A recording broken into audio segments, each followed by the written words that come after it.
What's up, y'all? Welcome to Laugh and Learn with Flame Monroe, Laurie Hoagie, that's Lauren Hogan, and Nick Smith. We're going to bring him on in a minute. Our very special guest will be here in a minute. She's running a little late. Because she's booked and busy. She's very booked and she's very busy, but she's very here. No, I can't see you. Slide over. I ain't musty today. I took a bath.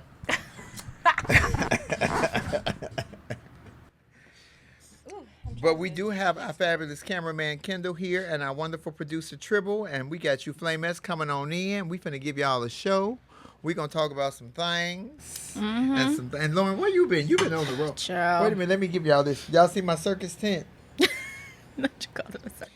Look at the circus tent. Look at the hills are alive with the sound of music.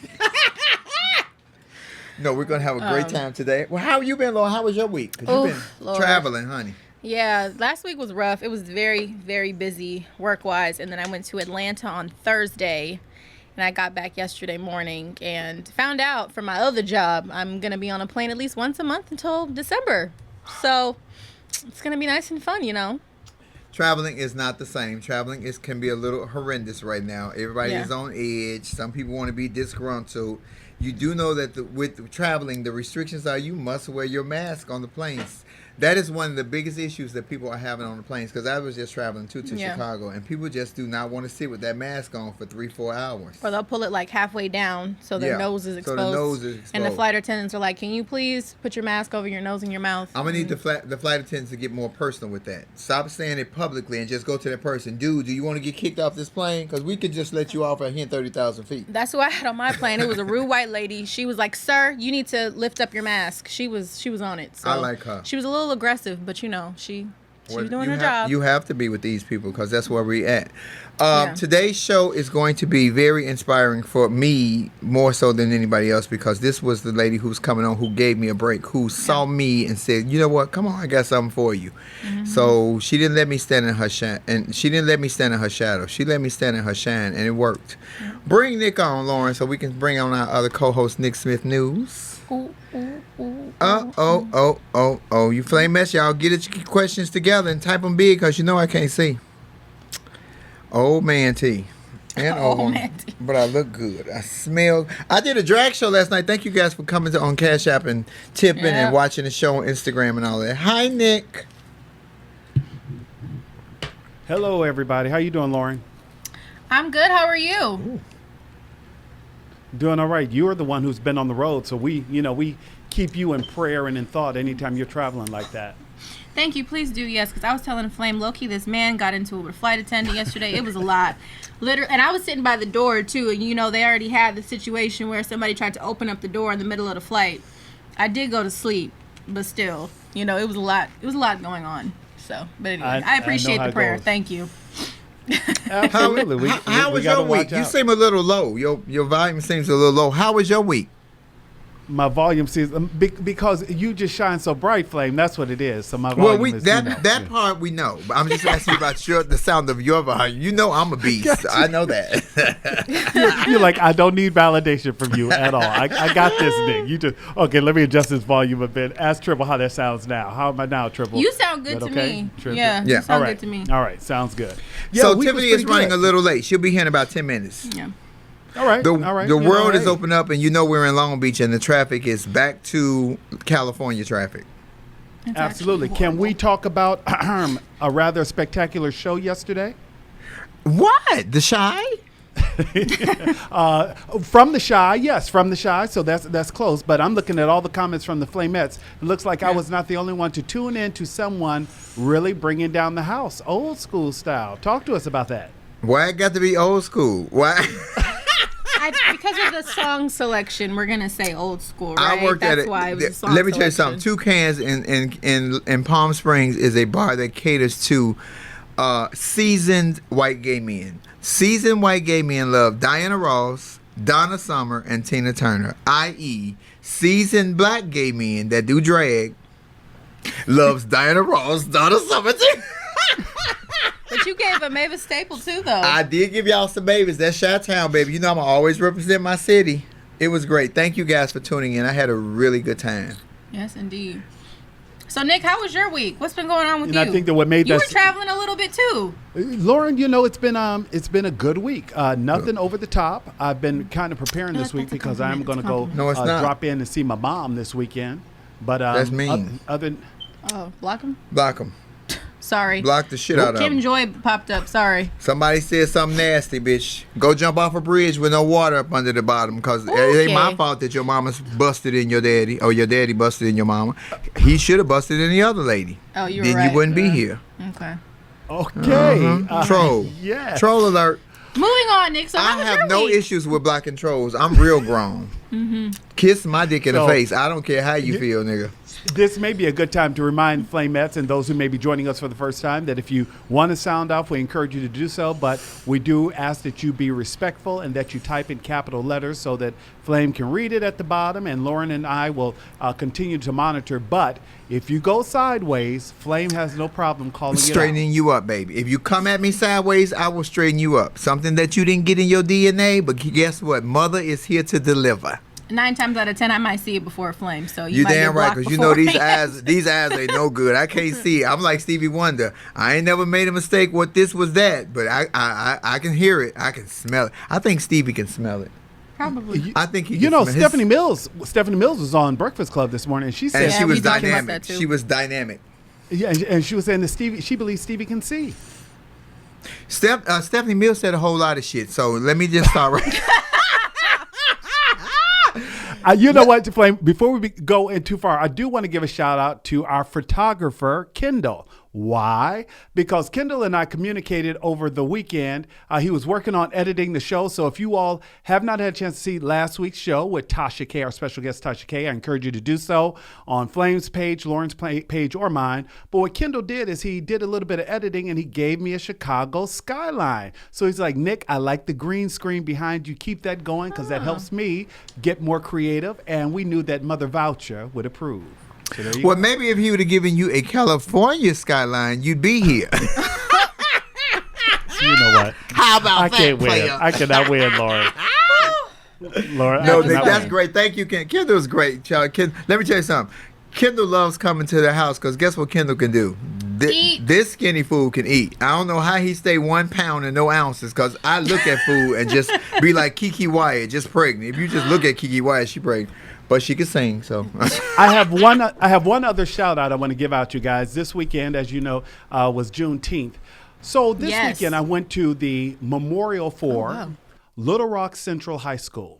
What is that? Little Rock Central High School was the site of the first place for integration. Well, I went and I just did that tour because I wanted to do something in recognition of our history and where we've come.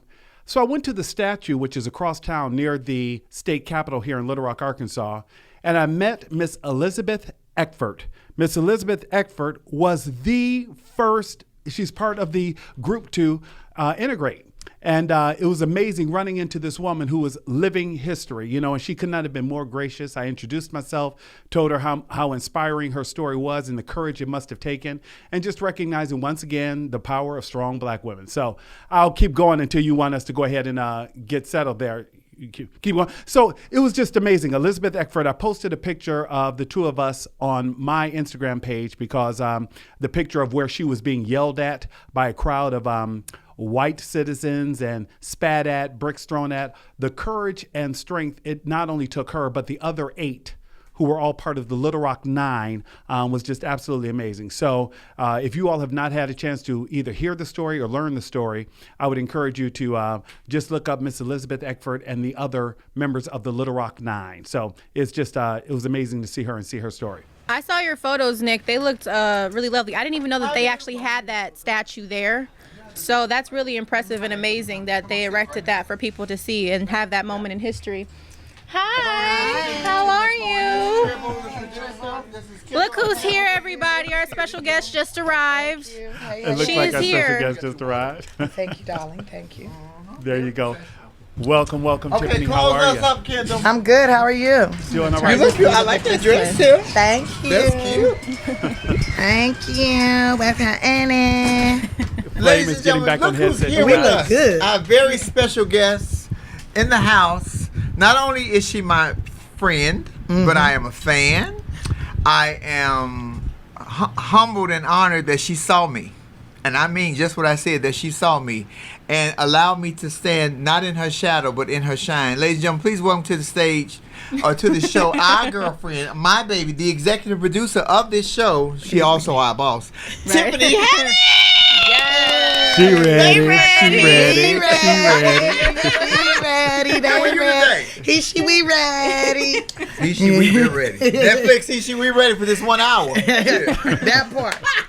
Right away, Netflix. 1 hour. Let's go. Give me a date. I promise I'll be on the road. Tiffany, you look good. It's good to see you. How was the drive? The drive was okay. Did you charge your car? You said I got a charging port. Yeah, I saw that. You like? Oh, you haven't seen it. I didn't need to charge it up though. It was already charged. Oh, I'm sorry. It's all good. You can tell when a bitch making money, she acting all high end and shit. Why you just couldn't say, I'm gonna plug it up?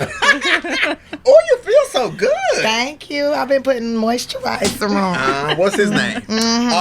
Moisturizer. Moisturizer. It's called Shea Butter, darling. We are Shea very butter. pleased to have you here. Thank you for this show, this platform, and coming on to push this with us. So we appreciate it. We want you to talk. I love you more, and I know you love me. That's what's real. I do know that you actually love me. Mm-hmm. Everybody ain't gonna say that because you know I could be a bitch. Me too. I haven't had the experience. Lauren, okay, just make it sure. I haven't had the experience of your bitchy side as of yet. You haven't experienced it? Not yet. I've seen you as somebody else, but see, I'm a smart bitch. When you go into that, Tiffany, guess what I do? Back the fuck up. Like, I'm leaving. I'll just come back later. I'm about my business. That's what people need to know, what Tiffany has done. Because to me, greatness is getting to a platform and the world sees you as great. What makes you great is that you take so many other people with you along the journey to help other people, because we were put on earth to love God and help other people. That's what I believe. Yeah. And you have helped a lot of us. Well, I'm just doing for others what I wish they would have done for me. Treat people the way you want to be treated. And, somebody the other day was telling me, Tiffany, you a gatekeeper. You a gatekeeper. I said, no. I'm not a gatekeeper. I'm a gate remover. I'm over there trying to take the gate off the hinges, lay it down, and we can just walk on across. And it's like, come on, everybody, if you're ready, let's go. Yeah. Like, go through. It's no excuse to be like, oh, I can't do this. They're not letting me. No, you can create it. You can make it happen. I done knocked the gate down, so let's go. So the new project that you have right now, first of all, let's talk about The Kids Say the Darndest Things. It's probably one of my favorite shows because I love that you get down with those kids. You don't make them be grown. You go right where those kids are. Yeah. That is a real talent. Where did you actually, because you have no children of your own right now. Right. But how can you relate to these kids so well? Because these kids love you, Tiff. Well, I feel like I'm a big kid at heart. Okay, let's be honest. And you're a money-making kid if you're a big kid at heart. And I miss being a kid, but and I just talk to them the way that I wish adults would have talked to me back then. And I treat them like they are people. They are little people. Right. And listening to them, I think is super important. A lot of times the producers are in my ear and they're like, ask them this, ask them this, ask them that, change the subject, go to this. And I'm like, no, I'm listening to this child. I'm having a conversation with them, and they see me seeing them, and that's that. And that's where the magic happens, is when people feel like they are being recognized, especially children, when they are being heard, then magic happens. I mean, it's number one on primetime right now, so I'm doing something right. Oh, yeah. You know what I think a part of it is now that you move to a different network, you change clothes, you change hair, you give them so many different flavors and so many different options, and people love options, and you give those kids options. That is dope, Tiffany. I love that. Well, that's for the people at home. The looks is for the people at home. I'm trying to take it to a new level. The goal is to be on the cover of every Vogue magazine all around the world for fashion, because I haven't seen any comedians do that yet. I was thinking about really dressing up, and I thought it's too hot today. Oh, and we in the so I'm gonna wear my beautiful sundress. See, I got a mini fan just in case you get a little hot. It's a little hot in here. So So and the other project, Friday Night Vibes, which kicked off this Friday, your new talk show on TBS, right? Yes. Okay, and you had Snoop on there. I love you, Snoop. We got some of your wine. I got you some peace to rock. Okay, I got you. I got you ready, thank you, baby. Boo. Thank I would give it to you now, but girl, you might say something outlandish. I might say something outlandish without the Ciroc. You damn straight. Without slurring. And with this the laugh alert. This is what you're supposed to say. Plus slur. And you had Deion Cole on there, who's from Chicago, like me, who's been done comedy longer than me, but is a good friend of mine. How is the new show? How do you like it? I like it a lot. It's super fun. We get really great guests. We have some really cool ones coming up in the next episode, next Friday. And what I love the most about it is it's another place where you haven't seen it yet, but you will see, where I get to give more people opportunity to shine, new talents. It's like get them a chance to be on. And so I'm super excited about that part that's coming. That's our partner there, Nick Smith. Yes. Nick, say hello to Tiffany.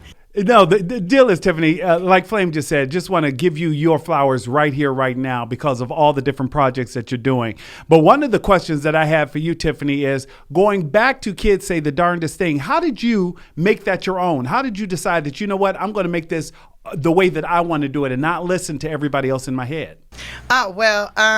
First of all, it's a team effort, right? So the producers that I'm working with, Eric Schatz and Bellamy, the way that we all communicate is super duper important, right? And we wanted this show to be original, to be of my voice. I was very specific about, like, if we do this, I'm not doing it like all these men did it, because I'm not a man, okay?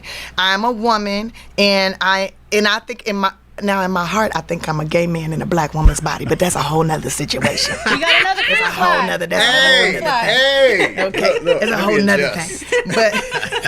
But I definitely wanted it to be like something I would want to watch. Like, can we make a show that I would want to watch? Can we make something that when I'm sitting at home, I'm like, oh yeah, let me leave this on. This makes me smile.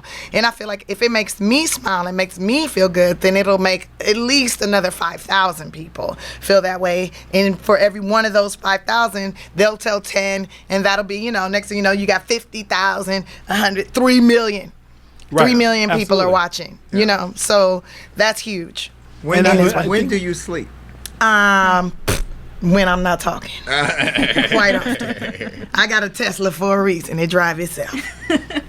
Well, speaking of Black Girl Magic, because I'm going to switch to this, we're seeing so many things around the Olympics. Sha'Carri Richardson. I'm so proud of Sha'Carri. Oh my goodness, she did such an amazing job. Simone Biles is going to Tokyo. I saw Simone Manuel for swimming. We got to talk about Sha'Carri Richardson and then your new project, FloJo. Right. Because they're comparing her to FloJo, and you have that coming up. So how is that project going? How did you prepare for it? Are you excited? Okay, so we are currently preparing for it. Okay. Now, I don't know if you noticed, I lost about 40 pounds. You look fabulous, yes. And losing more and lifting weights and getting my body shredded down to be FloJo. I'm learning everything there is to learn about her, spending time. Her husband is training me and teaching me and sharing footage with me. And as I'm watching Sha'Carri, I'm just so super proud. I'm so proud of her, because I know how difficult where she coming from and where she's going, and how hard that path is, and how everyone doubts you, and the devil be busy. The devil never take vacation, okay? The devil stay on trying to mess you up, and she is not allowing nothing to sway her. And I feel like, she's so young too. She's only 21. Yeah. I feel like by the time she's like 27, 28, she's gonna probably, most likely, if she stays consistent and focuses, she will most likely break that record. Absolutely. And I will be excited for her and very proud of her. And Tiffany, I love her passion and her What flair. is it like working with Al Joyner? You're working with Al Joyner. He literally worked with the fastest woman ever. What is that like? What is that spiritual moment like?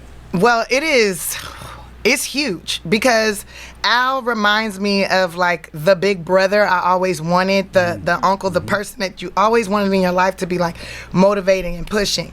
And his guidance and advice is so on point, and he can see you. Like he see me. Like he, past all the jokes, past all the, the fame and all that, he sees Tiffany, the little girl who just wants to do her best, right? And he knows how to make that go. Like he's really been very instrumental in my last 2 years on this planet. He's really been I'm so glad I reached out to him on Instagram and he believed it was me. Because I was not gonna stop bothering him. Because I saw a video of him saying how he was able to, he was rehabbing his athletes and who had injuries, and I had tore my meniscus while shooting my special, and I'm like, I need help, and they wanted to do surgery, and I was not about that surgery life. I'm not about it. I'm afraid of being put to sleep, and so he helped me, And I'm able to run fast, jump high, and all kind of things now. Now wait a minute. Now don't be afraid of being put to sleep if it's the right kind of put to sleep. Well, now if it's some D that's putting me to sleep, I'm with it. Okay. Hey, if he doing a little dancing, we drinking a little red wine, a little romancing, and then whoa. Tiff, I think this is one of the reasons why you appeal to so many different audiences. This Tiffany is funny, can turn it on. The kids say the darndest things is the one I can sit there with my grandmother and children and watch. And it's just there are so many different facets to you. Do you continue to feel inspired to introduce the audiences to something new, or are you just like, hey, just go on this journey with me and let's figure it out together? Well, I think that let's go on this journey with me and let's figure it out together is the best way to go about it. I mean, I'm an onion. There's many layers to me, and I might be delicious. I might be a little bitter. I might be hilarious. I might make you cry. Like it's so many different layers to me, and I'm no different than any other human being, right? And I love a good adventure and a journey where I kind of like this. I don't know what I'm gonna get, but let's go. Let's see where we go. Let's see where we end up. It's the Wizard of Oz, you know.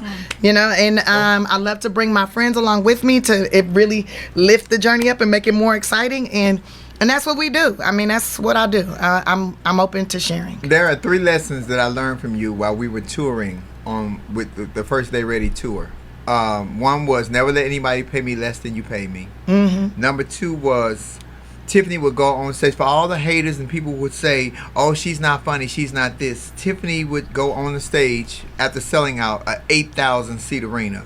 Our names were not on the bill. Not mine, not Shantae's, not Tracy's, not Marlo's, not Ida's, or April's. Our name was not on the bill. It said Tiffany Haddish sold out. We were just the asterisks, and she sold the place else. And so when she would come out, she'd say, just in case I wasn't funny for y'all, the bitches that I brought were funny. So you still got your money's worth, even though Tiffany would go out and do that hour and wreck.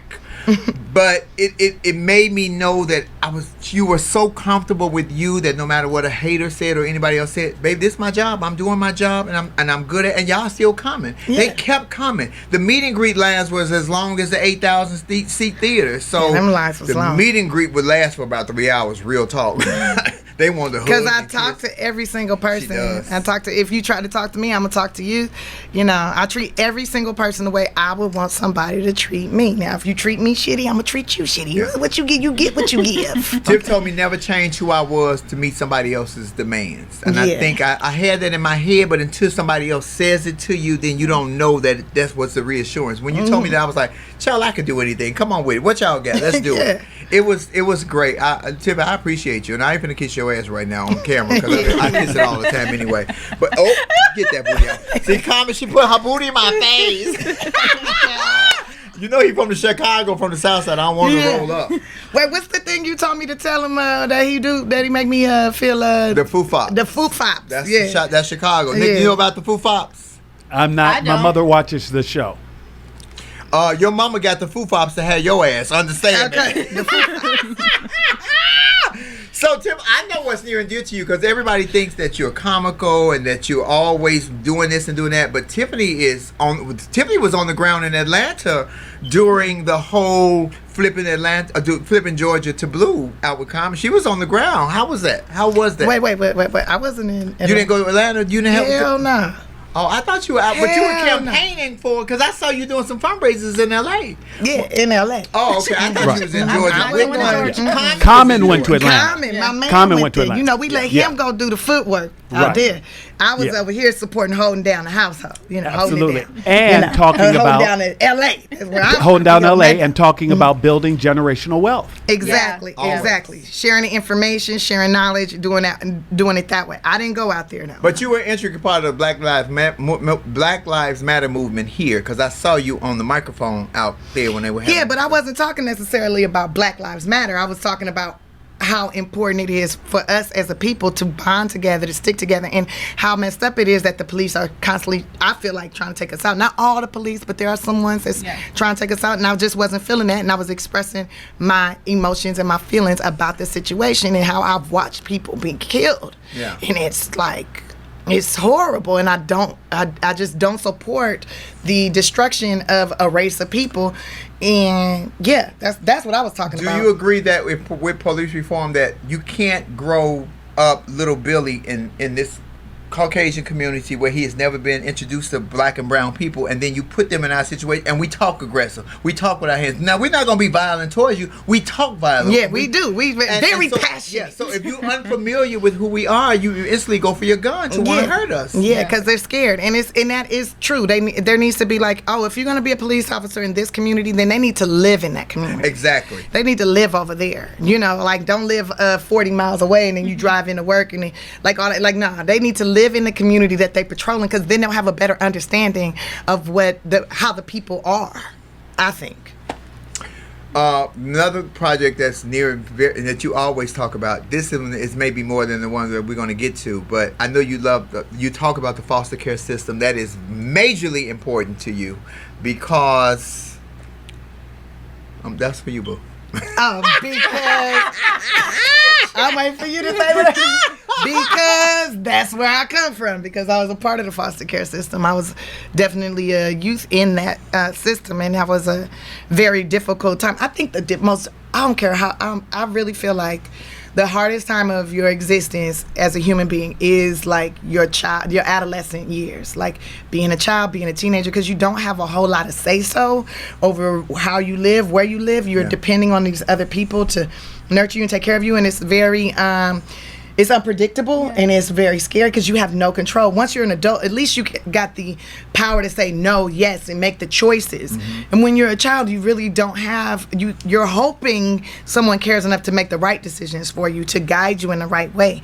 And then you have the choice to agree with it or not. But 9 times out of 10, like when you're in the system, they take you at the house. You can't say, no, I want to stay with my mama who's mentally ill, even though she beat me. This is what I know, right? You don't have that choice. They just move you, and then you're like moved into a place where maybe somebody's doing some inappropriate things to you, but you don't even know if that's inappropriate or not. You think they're trying to help you, and they're really molesting you. You don't know. It's so many things that you just don't know. And as an adult, life is difficult. I've had some difficult moments as an adult, but never as unpredictable and as difficult as when I was a child. And I think that the children really need a very strong foundation, support system. And like they say, it takes a village. It really, really does. And just being that one member in the village who's willing to pay attention and listen, I'm willing to do that. You know, I talk to kids all the time. I'm always talking to, whether they're in foster care system or not, if they're trying to talk to me, I'm talking to them because it is so important. They're our future. You know, there's a song by Whitney Houston called I Believe Children Are Our Future. And that song is one of my favorite songs in the whole wide world. And I sometimes I get in it, well, a lot of times I get in the mirror and I just speak those words. You know, I believe that children are the future. You teach them well and let them lead the way. Show them all the beauty they possess inside. Give them a sense of pride. And let the children's laughter remind us how we used to be. I used to be skinny. Does that count? Yeah. The children will remind you of that too. They'll tell you, dang, you got fat. But Tiff, don't say you speaking because you sang in the movie with Billy Crystal. Yes. What's the name of that movie? Here Today, which is in theaters right now. I was at the rap party. You came to the rap party. You know what I love about Tiff? When Tiff introduces me to people, she don't say, "Oh, this is comedian Flame Monroe." Tiff holds me by my hand and leads me to meet these big celebrities like. This my bitch right here. This and it's this so is welcoming. My friend, talented, beautiful Flame Monroe, who would like to meet you. Flame. Flame is very talented, and then Flame is like, "Hi, honey," and then it's a whole conversation, and I could just slowly fade away. Tiffany, has Flame told you of, the person you introduced her to that mattered the most, that she was most in awe of? Yeah. Did she share that with you? Yeah. yes. And she had Flame was left. crying and everything. I was crying and everything. We were on the set of Good Times. And I wanted to meet Norman Lear because the whole Beverly LaSalle story. Beverly LaSalle, if you don't know, played a character on All in the Family. She was a drag queen. She was the first person who I saw that I could identify at 9 years old that made me know that I wasn't crazy. So when I wanted to meet Norman Lear, Tiffany had left. She was already in her car about to pull off. No, I wasn't. I was in my trailer. Well, they said you were in a car, so I thought that you were just sitting in your car waiting for them to take you out because there were so many people there. So Dion, who's your makeup artist, I said, Dion said, Flame, what you waiting on? I said, I'm waiting. She said, Tiffany gone. I said, I'm waiting to meet Norman Lear. She said, you want to meet Norman Lear? I said, yeah. Dion called somebody else who called Tiffany. Tiffany came out the trailer, came back in. Bitch, who you want to meet? Grabbed me by my hand like her kid and walked me through everybody to meet. And I was an emotional sissy crybaby wreck because it was a full circle moment. That was probably one of the most joyous moments. And of course, that check from Netflix from you. Right. That was probably one of the most joyous moments of my life. I do want to backtrack, though, to what you were saying about kids, because I recently saw this story or a video about this little boy named Tyler, whose family literally put him on social media for being gay, and, you know, they shaved his head and all these different things. They shaved gay in his head, didn't they? They shaved gay in his head. They were literally hitting him on camera. So just in situations like that, like, what do you do for those kids, you know, that are in, and these are their actual family members, you know, like, what do you do? Well, I think first that he needs to be removed from that home. He needs to be away from those children, and that's a child that needs to be nurtured, listened to, talked to, and shown the way, right? Like, so already there's probably a whole bunch of damage that's being done, and that's what I'm talking about. Like, as a child, he can't just leave there, right? It's probably what he's been experiencing his whole life, and they're probably calling him gay and probably doing gay things to him. Mm-hmm. They're probably the ones that's actually gay. Yeah. You know, they're probably, who know, like, you'd be so surprised how somebody, well, not really that surprised, but somebody will try to put something on you when it's really them that's suffering with the issue. This them that's feeling guilty about what they've been doing to you, and then they think it's funny or whatever, or they're taking their pain out on you because somebody's done it to them. Like, it's a mess. But that baby need to be taken up out of there. Yeah. He need to be placed in a home where it don't necessarily need to be like a gay home or a mom and dad home or whatever. So just God need to put that baby where he's supposed to be, and that's not with them. But that needed to be seen, though, so people understand that this is going on all the damn time. This is happening in a lot of households. There's a lot of big brothers that's torturing their little brother or sister. It's a lot of that going on. I mean, let me be honest. I might not have been the best big sister all the time. I was definitely scaring my brother and sisters, making them think zombies were real. I definitely was doing that, and I might have put my little brother in the trunk one time, and I might have tied my little cousin up to a fence and hosed her down with a cold water hose because she kept going in my diary. But that's neither here nor there. I apologize for my actions, and I was wrong for doing what I did. But I was young, and I did not know how to get them to not keep messing me up. So, anyways. I think all your childhood tragedies attributed to why you are so wonderful with those kids on Kids Say the Darndest Things. Yes, Kids Say, because I've seen other hosts on there, and some of them are pretty good, but not as good as you, because you meet those kids where they're at. Well, yeah. But I meet everybody where they're at. If I can meet them there, I meet them there. Unless they on a super low vibration. Don't meet me, girl. You're going to see some things you wasn't supposed to see. But I have seen things. I have. And I love you still. And I've seen a lot of things. Tiffany, I want to talk to you more about the biopic. And your collaboration with like Greg Economou, and you too as a producer, you're wearing this producer hat. How do you all decide on the structure of the movie, the direction it will go, and what can we expect? Well, you can expect a beautiful love story. Okay, I want to show how, you know, Florence was doing real good before she met Al, right? She was doing good, right? And with Bob Kersey and all that, she was doing good. But once her and Al came together, both of them were unstoppable. And I want to show how in sports, but in any aspect in life, when a couple comes together and truly support each other and truly love and hold each other up, how dynamic they both can be, right?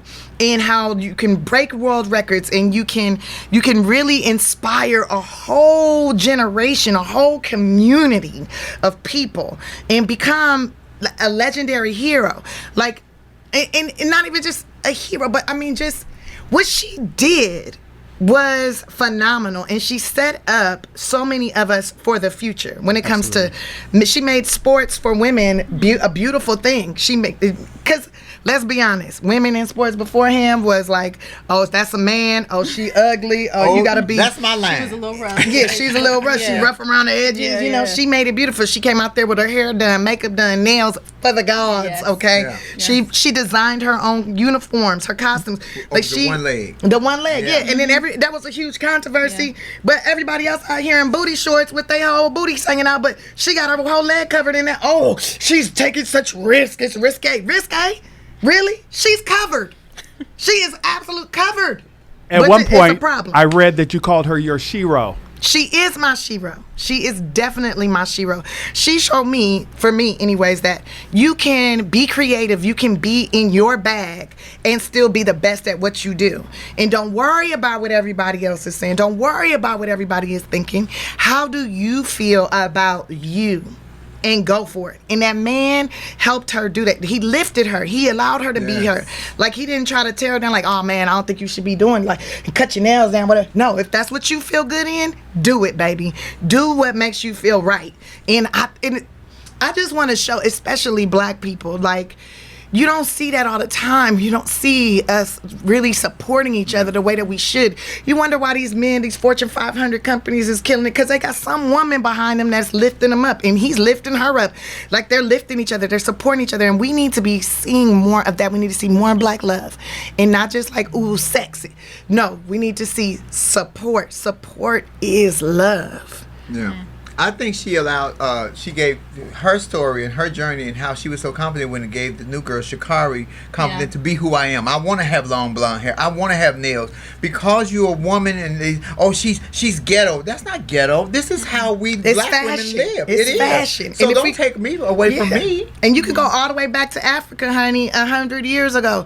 Even 150, when they was taking pictures, it was black women with long nails in Africa and all these headdresses on and everything. Like, that's in our blood, honey, to be eccentric and unique and out there, darling. It's a queendom that we're building here.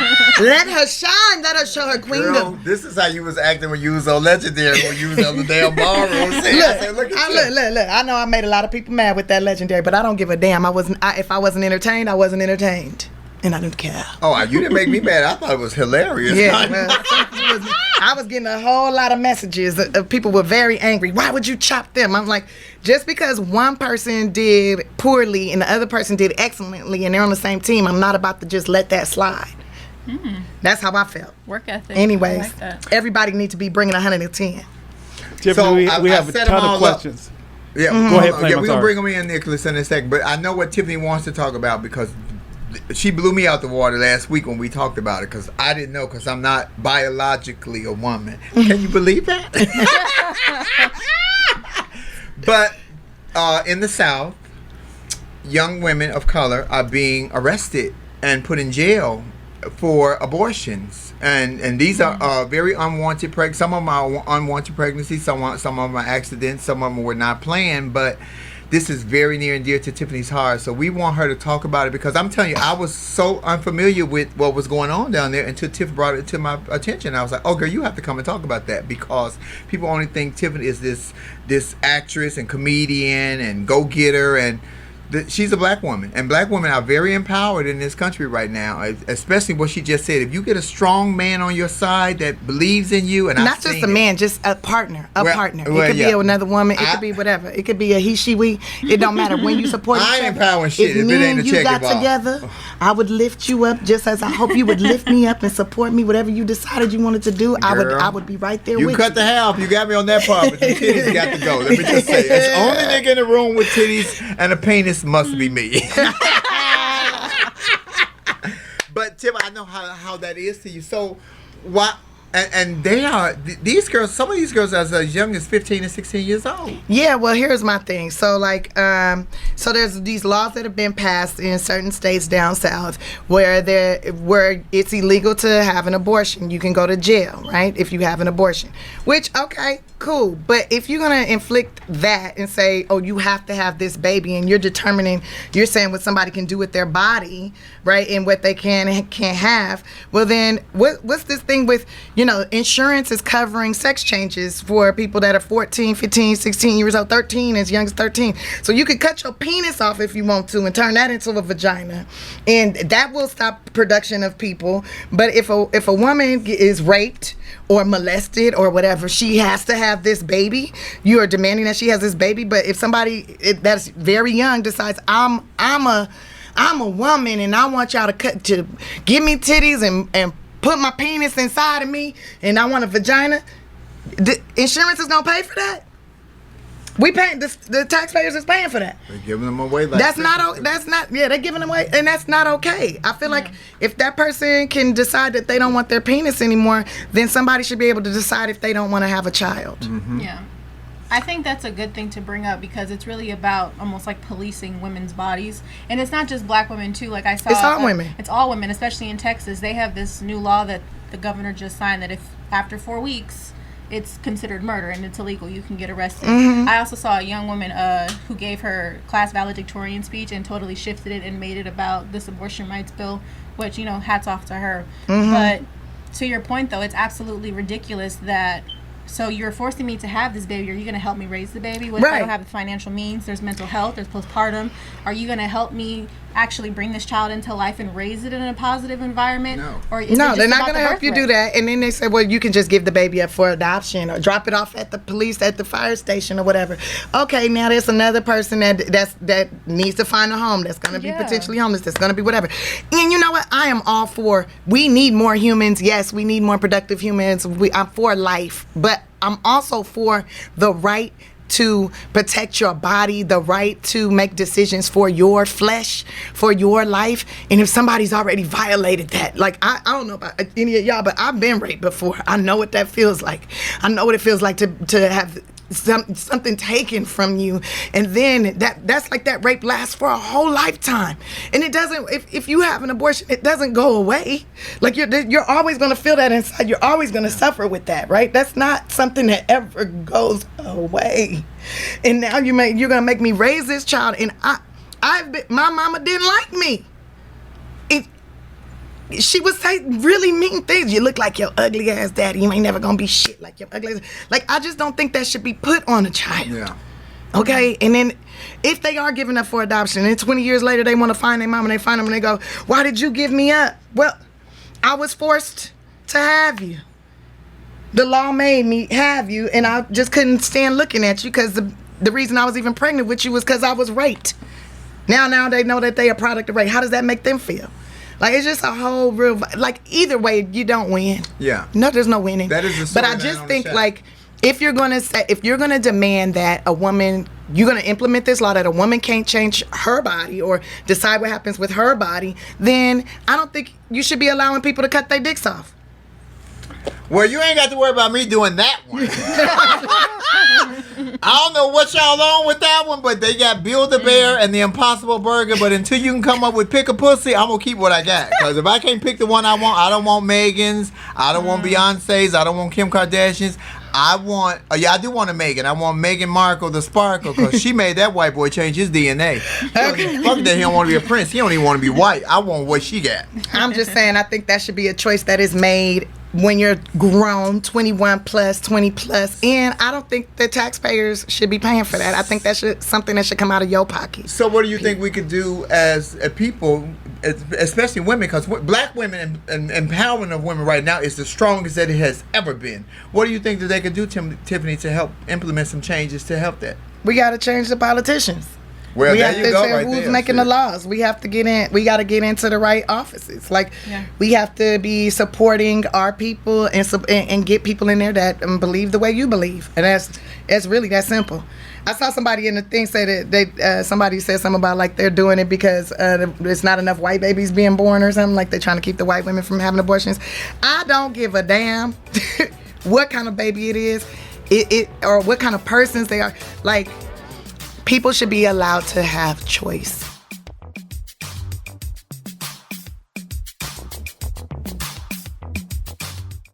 Allison is a flamette Tiff. She is running for city commissioner in Lakeland, Florida. Young 27-year-old black. So she's a teacher. Great teacher. She teaches Black history, and she's very on. Black history is not being taught in the schools, but it's your job to teach your children their history because you're the parent. They should learn it at home. You can't depend on the schools. So we're going to bring her in. And I told her I was going to bring her in because she is pretty informed and pretty bright. Where's she at? There she is. Hey, Hi. Hello. Yes. So I have listened to the conversation. Tiffany Haddish, I tell you, my hat goes off to you. Congratulations on all your success. Thank you. Sorry if I sound crazy, but I'm just speaking my truth. Yes, absolutely. And let me dial it back. So I am running for Lakeland City Commission commissioner in Lakeland, Polk County, Florida. But again, yes, it and when you stated it starts locally. Excuse me, it starts with the politician. It starts locally. Yeah, because very your local, because people think that your government is top down. Your government is down up, local, state, federal, right? You know, and when you touch on the foster care system, I'm going to say this: I almost was put out of law school because I got me and some of my comrades to start doing some research on foster care systems. And so here in Florida, what was happening is these people would create these businesses and buy out these homes to get these students, get these children in the foster care system. And of course, you get a percentage, and it's called an incentive for having these type of children. And you know, the little kids, you get more, the ones with disabilities. And come to find out, these children wasn't being treated well. And the thing about it is the information, because here in Florida, when you go through the foster care system, you go to college for free. Yeah. And a lot of kids do not know about that. And so I am putting and then in your local government, there is money. Right? Taxpayers' money. Instead of putting it in PPP, which is public-private partnerships like your Amazon and FedEx, put it into the foster care system, put it into youth and senior programs. And that's one of my pillars. An idle mind is a devil's workshop. Yeah. So if you don't give these children anything to do, your city will continue to be wrecked. And so if we put these dollars into our children, the future will be much brighter. Because at the end of the day, if we don't invest in the children, our future will be nothing. Yes, like that song. I believe children are the future. You know what, Allison? You got my vote. I ain't even a Florida citizen, but I'm gonna make sure they vote for you because you already. I feel your energy. You already on the right wavelength, not white. Right wavelength. Right. And so again, I am an advocate for children. I teach world history, and as I tell my children all the time, listen, I'm here for you. And I don't have any kids biologically, but at the end of the day, all these kids are our responsibility because I'm grown, right? We're grown. And so you just have to reach out. I'm everybody's auntie because at the end of the day, if you're not doing it for these kids, then who are you doing it for? Who are you sitting around that table for? You know, we want to change our local police force, but in order for that to change, we have to sit in the seat to change it. And if we sit around these tables, sit around the right tables, if you sit around in your local government, because at the end of the day, the federal is the federal. But if you understand that those who was once in your local, those who's in your federal was once at your local. Yep. And if we stop it at the local, that state and that federal is going to look different. The Senate is going to look different. The House is going to look different. Yes, talk about defunding the police. But yes, in order for us to defund the police, we have to get the right people around the table in order for that to happen. Right. And it's not that we want to defund the police. We just want the correct officers to treat everybody right. Exactly. Because if your grandmama gets sick and you call 911 and you talking about defunding public safety, who gonna come get grandma? Right. You see what I'm saying? Right. So we have to ensure that the words that we say and we put the right people in position to get what we need, because it's not that we want their money, we just want the opportunities. Exactly. If you let me know about them, if you implement these things into the system, right, then that's how we can leverage as people of color and as people in general, because just as many blacks and colored people who are in poverty, there are just as many whites. And so if we're not going to, so my thing to this is, if in order for this system to change, we got to put the correct people in place. But you have to start at your local, your public private hospitals. You were talking about women in the abortions and things of that nature. Listen, that starts on the local level. Your local city get all this money. There shouldn't be a way that we're having to pay for all these said things, especially with women in our health. There shouldn't be. But if you have the right people in place that believe in our rights, right? Because now they have some women not even believing in women's rights. And it's absolutely absurd. You a whole woman out here in these streets, but you don't believe in our rights? You follow what I'm saying? But that's why we have to vote. You have to vote. You have to study. And so that's do the research. Come on, do your Allison. research. I just know this. If men could get pregnant, and if they was getting raped and they end up pregnant, I'm just saying, That law would not be implemented. I'm Allison, just saying. in your words, Absolutely. I'm a whole woman out here. What do you mean? I'm about to follow Allison. Where is it? I got to follow Allison. Al Lewis. You would like Allison is 27-year-old. She's a teacher, and Allison has really made me believe that all politicians should be teachers first, because you get to be where them children are, and you know what is important for the future. So, Tiffany, let me ask you a question. Would you ever consider later down the line in your life running for any kind of public office? Yeah, I have thought about it. I was thinking about, when I saw who was running for governor, I was thinking I could run for governor. I think you can hold that down. You could be the new Maxine, like I'm not the new, but Tiffany Haddish. But Yeah. I feel like I could do it, especially if I had the right team around me. I think I could do anything if I had the right team. Tiffany, listen. If Marjorie Taylor Greene and all these people is running for office, I'm quite sure you'll do just fine. I'm quite sure you'll do just fine. I think so. I mean, I'm running my business pretty good. I feel like it's kind of like how you run business. You gotta listen to the people, and then you start implementing what needs to be implemented to provide for the people. And let me just share this with you all, for all those future politicians. And let me tell you something. I sit at the feet of people. I like to learn, because at the end of the day, what can I share? What can I share if I don't sit at those who come before me to speak to those who want to come along, right? And so at the end of the day, you don't have to know everything about politics to be in politics. I don't know everything. But one thing I do is I study, and I have a heart of a servant. And a heart of a servant, that's all you need, because you're serving the people. It's not about you, because I always give this example. When you step on the tiles in the floor, you don't step on one tile without stepping on the next tile. So that's the same way with life and people. You don't just pass one person a day. You don't just pass one person out of the year. You pass multiples of people. That's why you have to pass them and ensure you pass them with love and kindness and peace. And that is what needs to be in our politics. Preach, and if we approach politics that way, we'll have a far better world today.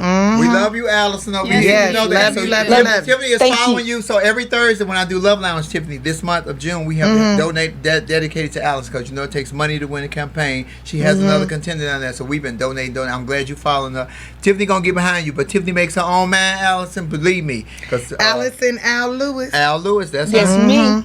Okay, following back. You're following by the one and only, the Tiff. Thank you. I like what you're talking about, and I'm looking forward to seeing what you do in the future. And who knows, you may be the next president. Woo! You know what I'm saying? Girl, I want to be the Secretary of State. First, you gotta get 35 though. You gotta get 35. You gotta get 35. I gotta get there. Get there. Absolutely. And then, I'll get you there. got my support though, sister. You got my Allison, support. thank you so much. Thank you so much, Allison. Thank you all. See y'all later. Y'all make sure y'all donate to Allison Lewis's campaign. I'm telling you, she look like us, she think like us, and she is for us. Because some of them look like us, but they don't think like us. And I said, y'all gonna make me run for office. You need to. Oh, no. You need to. Let me tell you something. We already got a tranny that's about to fuck up the government if she wins. But we are complete opposites. She's white. She's rich. She killed a white woman. I'm black. I ain't rich, but I'm pretty. And as of today, I have not ran over a white woman with my gun. But you understand the issues, though, and you have good resolutions, and you're a good listener, and you know how to bring people together. I think that's very important. I learned everything from Tim. No, you didn't. You knew it already. You knew it already. I learned everything from you. Let me tell y'all, when I first met this heifer back at the Comedy Union, oh my God, I ain't gonna even tell you what year. I was a dime piece, and Tiffany was really young. I thought she was like 16. I was like, look, girl, what the hell is you doing in this club? And she that was like 20 years ago. And she says, excuse me, can I ask you a question? Very innocent, very pure. Are you a drag queen? I said, I am. And then I went on stage and did it. She came on. She says, oh my God, I just love you. And we just bonded from there. And I think that if more women went to trans women authentically, like respectfully, like, can I ask you a question? Not, Miss Thing, I know your tea and all that. Don't get that familiar with me if I don't know you. Don't get that comfortable with me, because I will blast you. This right here is deadly. But Tiffany was never like that. She was always, and we just became fast friends. Yeah, and I was like, who made your shoes? What shoes are those? And you're like, my friend in Chicago made me these. And where the dress that you're wearing, what is that? And it, like, she wanted to get in drag, y'all. Real talk. Let me say, she really did want to get in drag. I still do. We should do a Patterman drag show together. I did a drag show last night. It was great in Palm Springs. You should do a drag show with me too. I'll do it. They would love it. I'll do it. Hello, I'm with it. I want to be sparkly and pretty and do flips with heels on. That's the one thing you amaze me. Did you know? Off the stage? Yes, with high heels on. Where if DWTS would call me, I could do it for the world. Dancing with the Stars. If you're listening, I'm available. Let's start making that happen. We're going to campaign that. I'm going to make some phone calls. We're going to make that happen. Baby, let me tell you something. Another joyous moment was when you introduced me to Billy Crystal, and he said he had just watched me on They Ready. I've been in love with Billy Crystal since he played Jody on Soap. When I told him that, he said, "Oh, you went way back." I said, "Oh, I love Soap and Jody. That was great." So last year, Tiff introduced me to Common, who's her boyfriend. And no, he's not my boyfriend. He's my man. Hey, correct the bitch there, why don't you? He's not a boy. He's a man. He's my man. He's definitely a man, and I don't know about me being a man in no other capacity, but the way he treats me, he was respectful. He was genuine. He talked to my son, who just got this. Whatever Common said to my son at his house on my birthday last year must have stuck with him, because dude just kind of turned around with his rap and with how he expresses himself, and I thought that was great. And I think that Common met me where I was because of you, Tiffany. Not to say that he would not have been fair to me outside of this capacity, but I probably would have met him in different spaces. And he has never judged me. I'm his he, she, we. What's up, Flame? What's up, homie? We play cards. We talk shit to each other like two brothers. And I appreciate that. We stayed in the hotel room together, me, him, and Tiff. Don't get it twisted. Me, him, and Tiff. And it was a 2-bedroom suite. I was in my room. They was in there. But I felt so at home with the both of them. We was up playing cards. Good God. And he loves you, too. He's like, does. Man, what Flame doing? What Flame at? Ready to whoop his ass in space. Yeah, that part. He a rapper, and he won an Oscar, but that nigga can't whoop me in no space.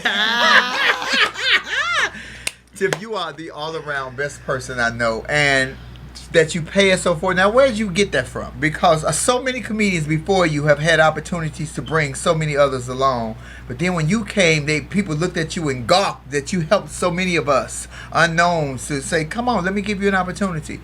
Where'd you get that from? Who did that? Watching these white men. I watch the white men. I watch how they get down. I figure might as well move the way they move.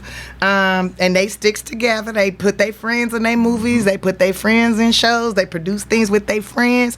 And they keep close. And they make money with their friends. And that's what I want to do. So I'm always pushing. Like, they don't, like, it's so funny because people are like, oh, they giving you everything. If they gave me everything, you would just see me with my friends all the time. Like, because that's who I want to be around, period. But I have to fight. And I get so tired sometimes because I fight so hard to make sure that we can be together, we can work together. Like, I'm pulling this person in on this project, pulling this person, and it's like even my own team sometimes they oppose the people that I want on, and I'm like, stop fighting me on this. If I was Adam Sandler, you wouldn't be fighting me on this. If I was Will Ferrell, if I was anybody, like, y'all wouldn't fight. Y'all would just be like, okay, yes, whatever you want, sir, however you want to do it, sir.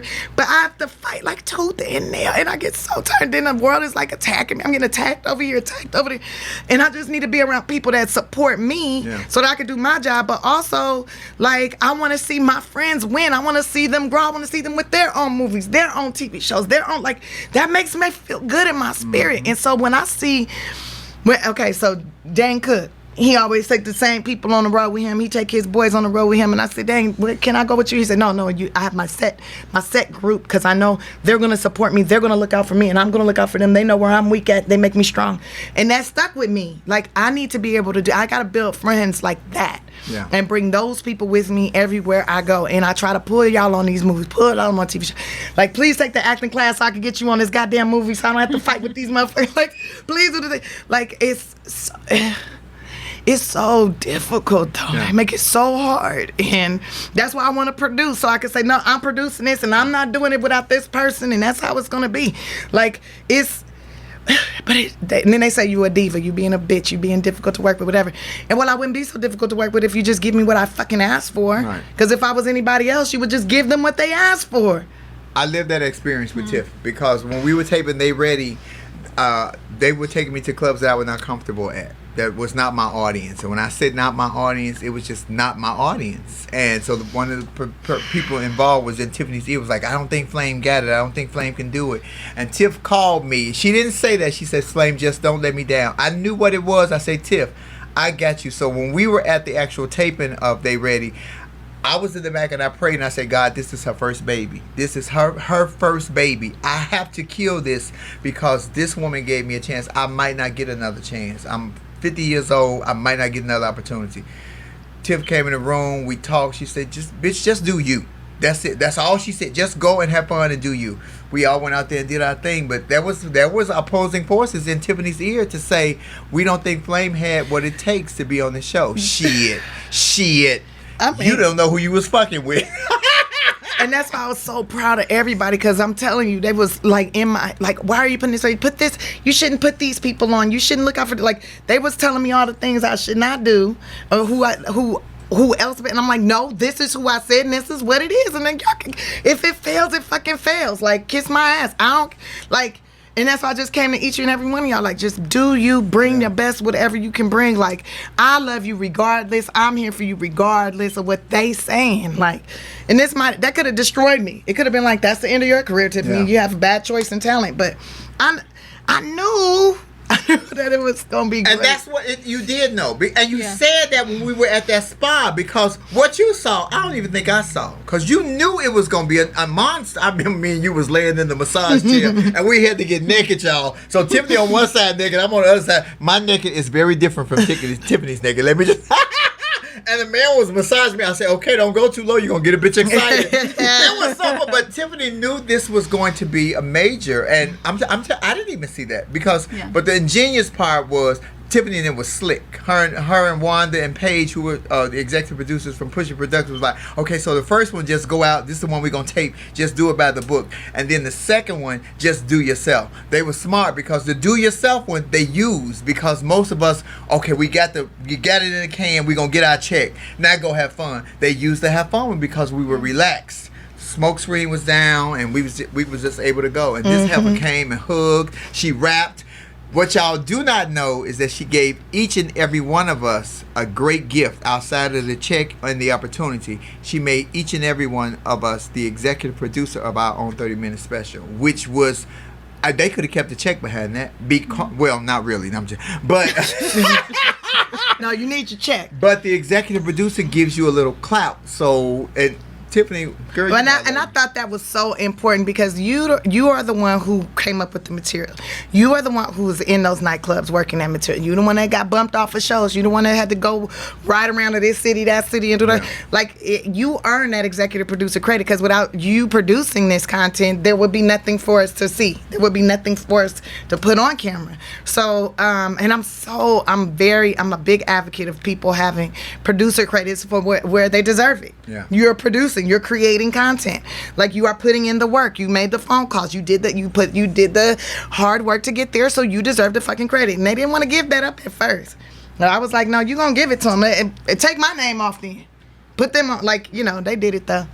I want to give you kudos too, because I don't even think you probably remember. I was backstage when you did They Ready Season 2. I came with Flame, and I just want to say what you're saying now is not just like a facade of what you did, because even then when you were doing it in the midst of COVID, you still made it happen. You still gave these comedians this amazing platform, and you said backstage too. You said, I'm using everybody black because that's what I want to do, and I can do it because of the hard work that I put in. So I want to give you major credit. I'm seeing all of your passion and just your drive, and I want to thank you, even if people aren't giving you your flowers yet. We giving you your flowers today because you were really, the seeds are there. They're gonna grow. The flowers gonna grow. Because you've really been doing this for a while, and you are really giving back. I mean, and Flame has always talked highly of you to me, but to see you do it, like, be in action. You had your Eddie Murphy tribute suit on. It was a very black show. And was looking good in that red bitch. I was jealous. I said, oh, it was a good show. Thank you. But like Eddie is another prime example of someone who got in there and pulled his friends on, put his friends in the movies, put his friends on the shows with him. Like, that is a prime example. And he was just doing what he's seen the white boys doing too. Yeah. But they don't always allow us to do that. Like, and it's very few of us that do it. Like me, Kenan Thompson. Like, female comics barely ever do it, if at all. It's like, but we have to fight so hard. Yeah. It's sometimes people are just not built for the fight. It's terrible that they think that female comedians don't work well together and they can't do it and together. We do work. And we worked exceptionally well. It was so much love on They Ready with all the female comics. It was nothing like you would have thought. Everybody was empowering each other, hugging and praying and patting each other on the back. Go kill it, go kill it, go kill it. And Tiff was right at the forefront, like Mother Goose. Like, baby, you did it. Go do your thing. She was waiting on the side of the stage, and none of that was for the camera. She was waiting like our mothers at the side of the stage, like, when you do it, you come up, I'm waiting right here to give you your big hug. Like your first day of school, I'm going to be waiting on you. Yeah. This first show, what y'all didn't see, is the microphone thing was hanging out. So Tiffany ran up on me like my titty was out and said, I said, girl, my titty ain't out. She said, girl, the microphone is showing. It scared the shit out of me. Because I wanted you to be perfect. That is how involved that she was with the production of it. That it needed to look good. You need to be your absolute best, because this was Netflix. You know, it was dope. It ain't even that it was about Netflix. It's you. It's you, and you deserve to have the best and look the best and feel the best and be protected and be looked out for, and not just left out there floundering or looking crazy. I wasn't finna allow it. I wasn't allowing it. But Netflix, did you hear that? Call a bitch. I'm ready. He, she, we is damn show ready. Back to let me go backtrack a little bit, Nick, before you come in. I want to just give a shout out to Dwayne Wade and his wife Gabrielle Union, because if that daughter of theirs, Zaya Wade, if the little boy who got this gay shaved in his head had a supportive team like that in his household from his parents, that child would grow up to be great, whether it was gay or anything else. The child will go, because it's at home, you safe. Yeah, that's all I wanted when I was at home. I wanted a safe space, because the world was, I was sissy this, Miss Marcus fighting and all that. I wanted to be able to go in my house and know I'm safe in my house. But I wasn't, because I had my mother was violent. You know, my uncles didn't want me to be gay. They would fight me. You can't fight the gay out. That's why I know how to box so well, because I was whooping their ass. But that's what you need, and so I applaud them. And I think I used to be Zaya Wade. The only difference was I didn't have a parent at home to protect me. You know, Valerie was doing her thing. She was on drugs. She didn't care what I was doing, but I had to learn to fend for myself. And a lot of us trans women are on the defense because we have to be on the defense all the time. But although you went through that and they weren't there the way they could have been there for you, look how awesome a parent you are now. Yeah. Right? You're like the best version of what they were, but you're like the best. You're the best mommy, daddy, everything. Like, you're the best. I don't think my 17-year-old daughter would agree with you right there. Well, not right now, but because they're 17. I mean, they want to get what they want to do, and that's a part of growing up. Yeah. But they never hungry. Never. They ain't never been sleep in the streets. You know, they always got clothes on their back, always got shoes on their feet. They never been abused. Like, you take care of them the best. Thank you, Tim. And that's because of what you've been through. And you know, you do on to them as you wish someone would done. Well, if we was ever going to be hungry, I'd just call you and say, girl, I ain't got no money. Please send me $25. And I would send it. I'd send it. I'd be like, you wouldn't even send it. Let me tell you, Tiffany would drive out to my house and bring it to her. She brought us a dog one time for Christmas. Sure did.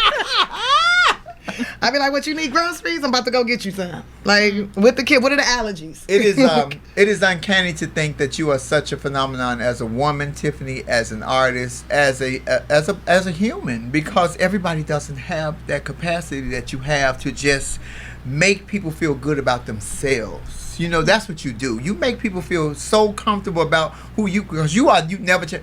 She never changes. This is Tiffany. Period. Unless I changed my clothes and my hairdo and my eyelashes. Oh, don't talk about the hairdo. They thought you went crazy last year when you cut your hair. I know, they thought I lost my mind. I'm like, no, she got a check. Nah. That wasn't about getting no check. I mean, I did do a movie right then, but that wasn't, the hairdo wasn't for the movie. That was because I wanted to see my scalp. That was for me. That was something for me. And I'm gonna tell you, I wish I would have did it at a younger age, because I think every woman, every human being should be bald headed at least one time in their life. You know what I'm talking about, player? It feels amazing when them raindrops hit your scalp. Feel like guys just going like when that water and like if somebody touch your scalp, it seemed like my senses, like I can sense bullshit way quicker. Like, I don't know. It's just the feeling of being bald was kind of a freaking amazing. And I don't care if you got a funny shaped head. Let that funny shaped head breathe one time in the universe. Let the sun kiss it. I got the funny shaped head. Let the sun kiss it. Oh, let the sun kiss it. That wasn't her name, but she did kiss. Listen, Lord. One of my favorite movies, Tiff, that you did was Madam C.J. Walker. I loved you in Madam C.J. Walker.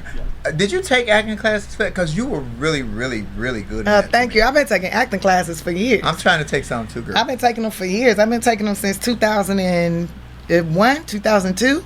I've been in acting really before then, because I was taking them in 1996, 95, 97. And I mean, I won drama festivals in 94 and 95. So, like, I've been doing it for years.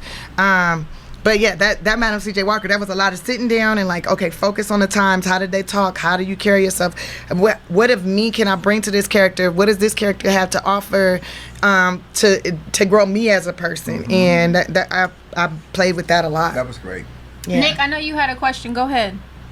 Well, I wanted to talk about Tiffany's internship, where she's providing opportunities for people to succeed. Because, Tiffany, this also ties back to you having the ability to do all the stuff that you want to do, because you want to provide an opportunity for others to be able to have that agency and do that. Talk to us about that, because there are so many people who are tuning in right now who won't have a chance to speak with you directly. How can they learn more about that, and what do you want people at home to know? So I started a foundation called the She Ready Foundation, and when I originally started it, I just wanted it to be something that was super simple, that I just wanted to give suitcases to foster youth, because I remember what it felt like being moved around from house to house and all my clothes in trash bags, and how that made me feel as a person, like I was garbage being moved around, right?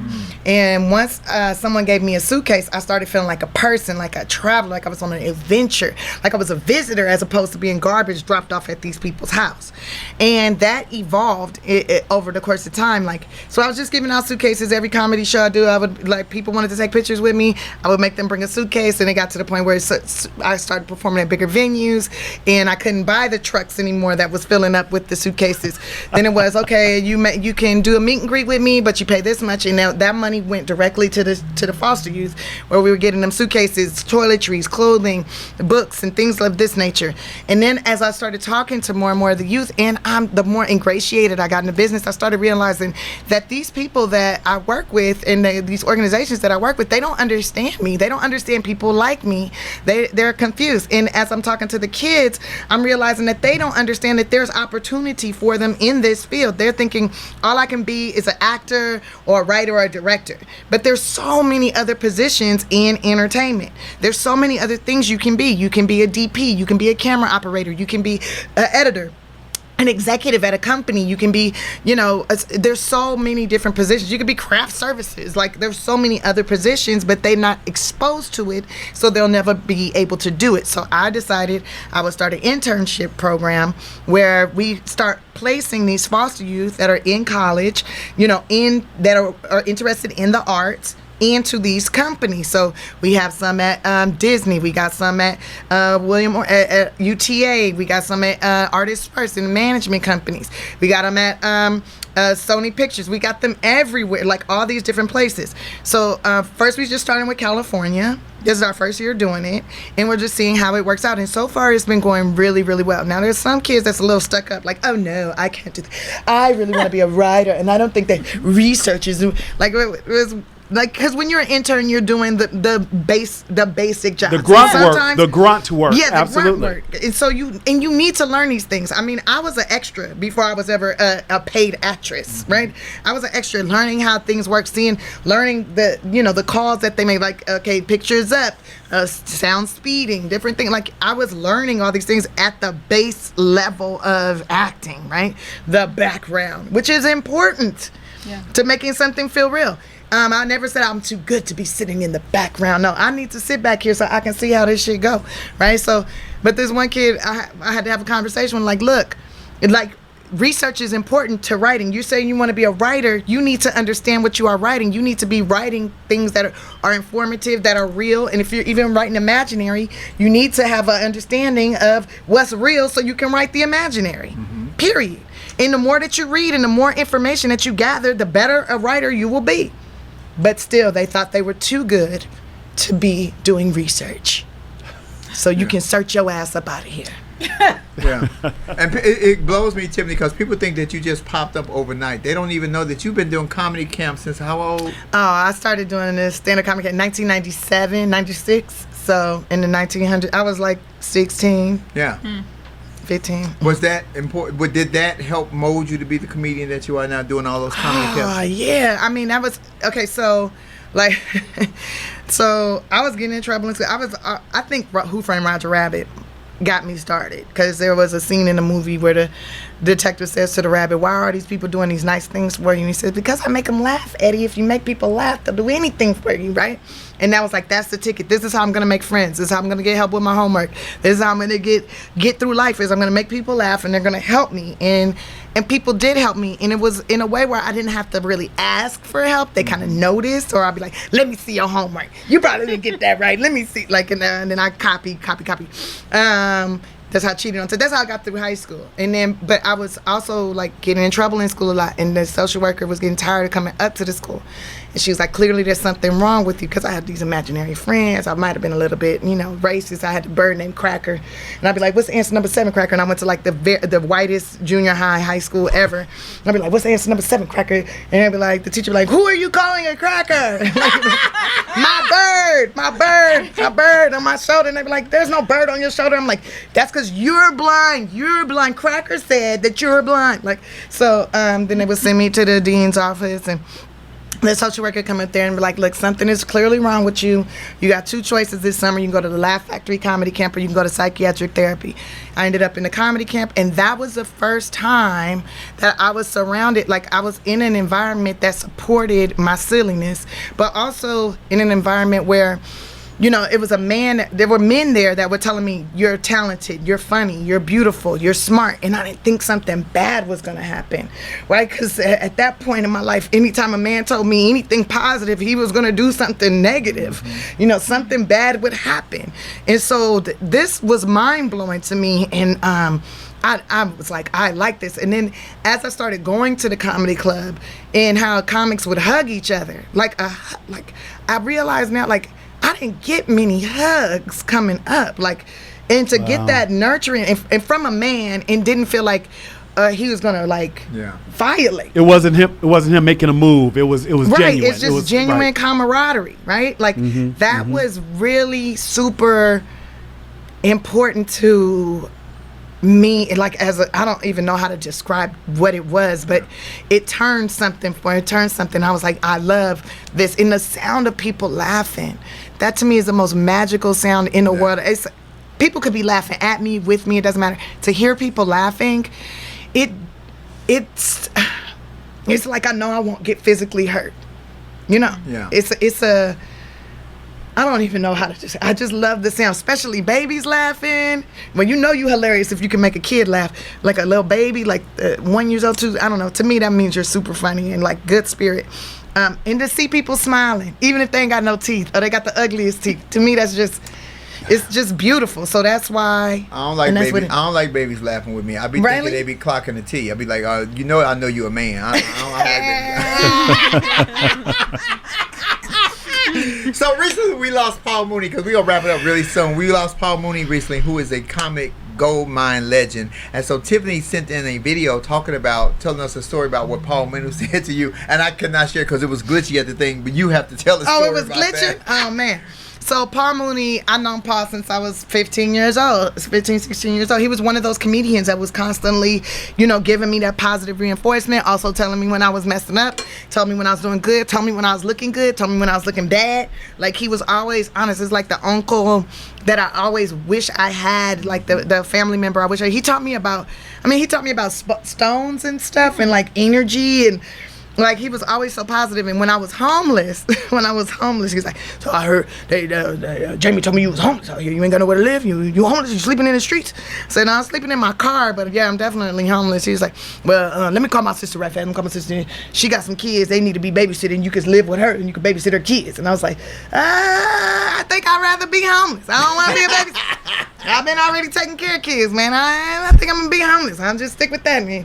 He would always like guide me on my jokes. Like, he would see me doing a joke. He'd like, oh, that's a lot of potential right there. Okay, what you need to do is flip this, flip that, do this. I don't know, put some makeup on. God damn it, come in here looking crazy.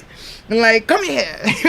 Comb my hair and making sure, I look presentable. And because some days, I couldn't. I didn't have the resources sometimes. But he was the most amazing, and he taught me so much.